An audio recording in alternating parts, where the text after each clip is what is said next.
Yaman, yaman. Eto, maglalakad ako pa uwi. Wah, ayun yung aking pinagtatrabahuan. Beach, shortcut tayo dito. Dilim 9:27. Di sana ako maglalakad at magtataksi kami ng kasama ko na kasabay kong closing. Ang problema darating pa raw yung taxi na aming tinatawagan alas 10 pa daw ng gabi. Kaya sabi ko maglalakad na lang ako dahil nga ayusin ko pa ako yung aking bike para may service ako bukas. Pari po. Kailangan po ako. Pari po. Kailangan po ako. Pari po. Kailangan po ako. Pari po. Kailangan po ako.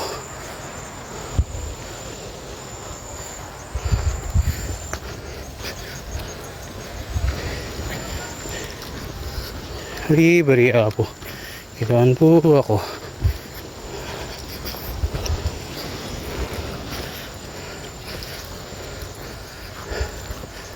Pari po. Kailangan po ako. Pari po. Kailangan po ako.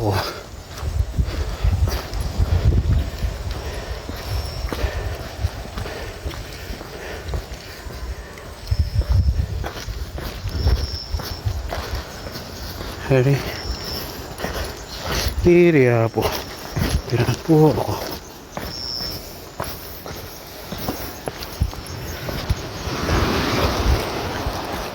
Pari po. Kailangan po ako.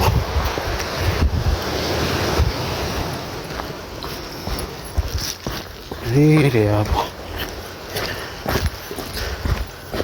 Kailangan po ako. Pari po. Kailangan po ako.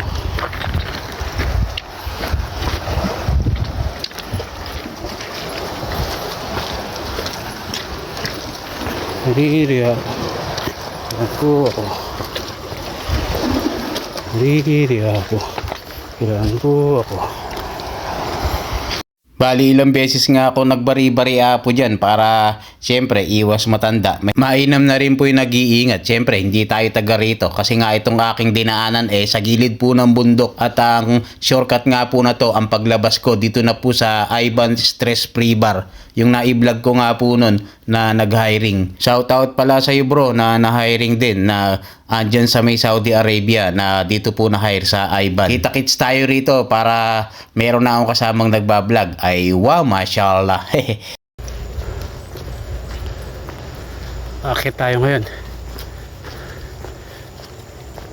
Ilaw ng po, patay sindi. Yun, doon tayo galing sa baba. Parang horror. Ilaw, patay sindi.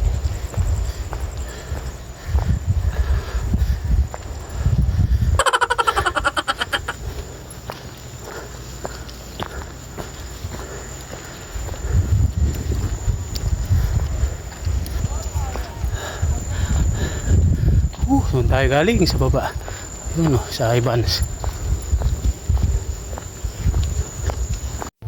Yan po yung dinaanan ko kagabi. Ayan. Yung ano po na yan. Diyan ako na-shortcut simula dun sa amin. Hanggang dito po sa Ivans. Lakad ko na nga lang po. Hanggang makakyat po ako dito. Alright. Pawis ko. Nakakyat din. Thank you Lord. Oh God. Alright. Pababa naman tayo. Galing tayo dun sa baba. Ayun. Tuloy-tuloy na yan mga bossing. Malapit na tayo. Alright. Malapit na. Ilang poste na ating naladaanan na ganyan. Ayun na. Ayun na sa atin. Yung may ilaw na yun. Ayun mismo. At dahil nga po nilakad ko lang mula bahay, ay mula trabaho hanggang dito sa bahay. Kulang-kulang 1 oras po yan dahil syempre may kasama pang pagbablog. Pero kung lalakarin mo lang siguro ng tuloy-tuloy, mga 30 minutes lang siguro dahil nga nag-shortcut nga po ako dun sa may gilid ng bundok. At pagdating ko nga po ng bahay, pinakain ko pa muna yung aking mga alagang pusa. At dahil nga po ayusin ko yung aking bisikleta na may butas at tinagpian ko na po ito ng Mighty Band po. At syempre ikakabit ko na po yan para may gagamitin na ako kinabukasan. Yun lang, God is good all the time, alright.